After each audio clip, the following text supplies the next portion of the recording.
Well, it's interesting that you talk about the Greek system because that's one of the only places that women actually are mentioned as having a secret society is in the Greek world. Meaning, when we talk about Freemasons, when we talk about Rosicrucians, we talk about even mafia, when we talk about all these different Illuminati, I mostly think, and I think my grandfather was a Knight of Templar, I think. Like, when you talk about these things, I only think of men. I think of men and their secret societies. I know some people of the bohemian variety. It's men, right? It's all these dudes getting together. And sororities is one of the only, I literally can't think of another where you, besides witches, where you have a bunch of women getting together to do things that nobody's invited to, or midwives. Well, there of course, when you look deeper, there are exceptions to that. In witchcraft, it's not all women unless they want it to be. I mean, there's always warlocks. Strangely enough, if you go back to say old style, yes, Vincent Price style witchcraft, you have to imagine him as the witch hunter. You do often find that, if you looked around, it's usually the warlock who's in charge. There was often, while most of the parishioners would be female, women seemed to predominate in traditional witchcraft. There were men, and the men were often in the position of either being kind of consort to the witch or being the devil. There was always someone in these groups who would play the position of the devil, and that usually went to the male. But in Freemasonry, for instance, although it's generally a boys' club, there exists, and there has always existed within Freemasonry, regular lodges who admitted women. Did you say irregular lodges who admitted women? That is the term which now who are the regular lodges? Well, they're most of them. I think you're underselling the male aspect of this. Like, can you give us a Freemason primer? Because what I've been told is, like, the founders of this country, yes, many of them were Freemasons. Is that a sentence that is true? Well, you'd have to define many. Sometimes argued that they all were. I've heard this before. And in fact, I've heard a prominent local Freemason stand up in front of at a public ceremony and argue that this country was founded by Freemasons on Masonic principles, and it is a Masonic republic. He said that. I asked another Freemason who was there later, do you agree with that? And he goes, I think maybe he's kind of overstating it. There's an influence. This is one of the things about Freemasonry. Nobody owns the rights to this thing. There is no origin to it. Nobody knows how it originated. Okay, but like George Washington, yes or no? George Washington was definitely a member. Absolutely. Okay, I'm going to give you another one. Benjamin Franklin. Benjamin Franklin was. But Thomas Jefferson, maybe. Everything that came out of Thomas Jefferson's mouth regarding Freemasonry was favorable. But what you can't do is actually demonstrate what lodge he was a member of. Alexander Hamilton? I don't think so. I mean, he got his own play. He got his own play, but that is, sometimes there could be other groups. So it can go from the extreme of arguing that, yes, the whole country was founded by Freemasons, which is not true. Let's go with George Washington, the first president of these United States. If I hear that there was a club that the first president of the United States was part of that still exists to this day and has a lot of like interesting rituals, secret things, I'm fascinated. And I want to know what was going on. Was it part of the foundation of why they wanted to create the United States? Was it part of the declaring of independence from England? Were the Freemasons what is actually underlying our desire to pull away from a monarchy and form a free nation? That seems like something important that we may want to know about. If you go through and look at the founding fathers, there's that word again, and you can find that the simplest way to put it is that there weren't a lot of Freemasons in colonial America. There were 3 million people who lived in the British colonies. And out of those 3 million people, in 1776, during the Revolution, less than 5,000 were Freemasons. So that's a very small number of people. Now, keep in mind, those 5,000 are almost exclusively male. There might have been a few lodges that admitted women, but there weren't many. There never were. But there were some. They were also like Washington. Washington, keep in mind, is not an average guy, was he? I should certainly hope not. What did he do before he became president? He was a soldier and he was a large landowner. He was a wealthy, influential man. The kind of man who'd be part of a secret society. The kind of man who would be part of people like himself. And particularly in that place and time, Freemasonry was a kind of rich guy's club. What'd they do there? What'd they do in the 1700s? What's happening in a Freemason club that might lead to, oh, let's be the leaders of a new country that's declaring independence from England? So Washington, before he became president, was a man of wealth and influence. Most of the other people who were involved in the Continental Congress, remember, the one thing, if you look around, you don't find a lot of working men and dirt farmers involved in that. You find people of wealth, property, usually connected to that wealth, and also education. They were literate, which much of the population was not. So, Dr. Spence, I feel like this interview is a little bit of its own secret society in that you're giving me little hints that might make me think that I could understand, for example, what secret societies could be. Because if you're describing all of these characteristics, and then I'm looking at what Freemasonry is like now, I guess that's my question. How do secret societies kind of shift and get molded to do the different things they need to do in different eras of our society? One of the, again, boilerplate answers you're likely to get if you were to ask a Freemason is that, why did you join this? What do you get out of this organization? They can say that, well, what we do is that we take good men and we turn them into better men. It's often sort of styled as a program of self-improvement. You learn about yourself. You learn how to be a better person, cooperate with your brothers in various charitable actions.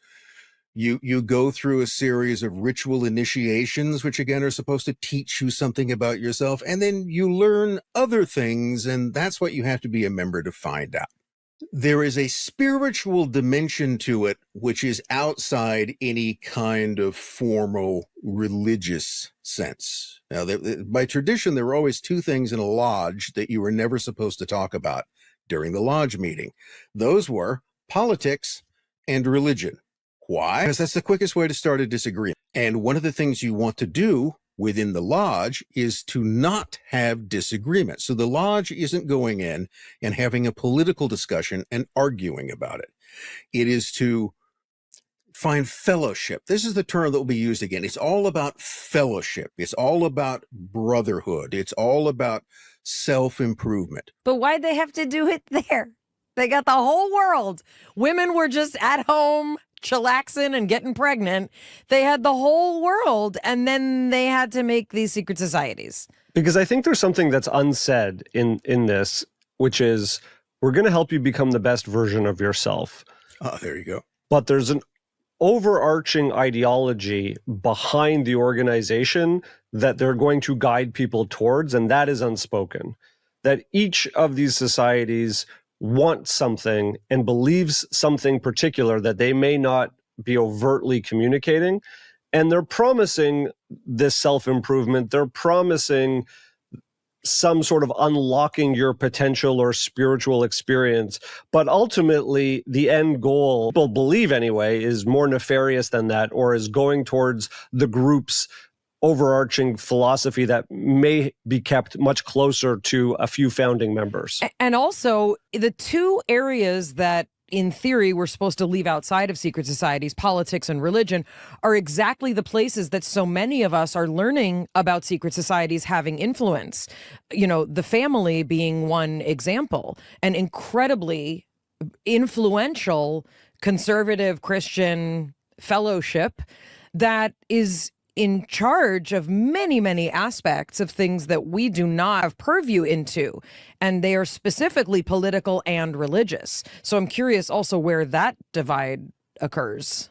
Well, try this as this is another explanation, a formal description of Freemasonry from within the organization. And Freemasonry, according to this, is a system of morality veiled in allegory and illustrated by symbols. Can you say that again? A system of morality veiled in allegory and illustrated by symbols. Now, my question back to you is, what the hell does that mean? To me, that just screams, we're going to control the way you think towards some end, and you're going to become a form of Manchurian candidate minus the killing. Or religion. Like, insert religion. Like, I literally live and practice a religion that is, I think, that. We're all about allegory, myth, symbols. Like, that's what a lot of religion is. Well, it's a response that I would argue, and I argue this when it was told to me once, is that that's an answer that tells me nothing. That's a non-answer. All right. It's just further obscurantism that you're throwing out. And it's designed, first of all, you would have to know what the morality is, what the allegories are, and the symbols that are used in this. So you can see those things working. But see, Jonathan, I think you've sort of put forward the basic idea that people outside, whether it's Freemasonry or other oath-bound orders have, is that these people are up to something, right? They're up to something. Like the Bohemian Club potentially choosing presidents is what people believe. I've seen the documentary. I know what they say. And they will, of course, deny that. They'll say, we don't, remember at the Bohemian Club, the whole idea is that what's the little motto outside the grove? Weaving spiders come not here.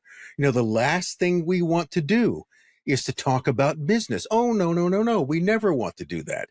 Now, I think that's probably self-serving BS. Simple as what you are going to talk about business no matter what you do. Remember in the case of something like a Masonic Lodge meeting, you don't talk about religion or politics during the lodge meeting. But the lodge meeting ends. The gavel comes down, it's over, and it's the same group of people who are in the room, right? Well, you're also not supposed to drink during lodge meetings for the same reason. Getting drunk and talking about religion and politics will lead to an argument.